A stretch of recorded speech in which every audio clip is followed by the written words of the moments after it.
County, Tama, Iowa. Winter storm warning in effect from 9 a.m. Saturday to 9 a.m. Sunday. Heavy mixed precipitation expected.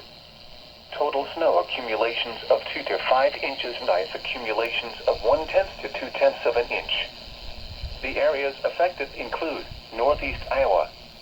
When? From 9 a.m. Saturday to 9 a.m. Sunday.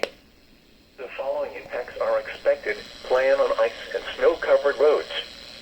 There is the potential for tree limb damage and power outages with the freezing rain potential and the strong winds.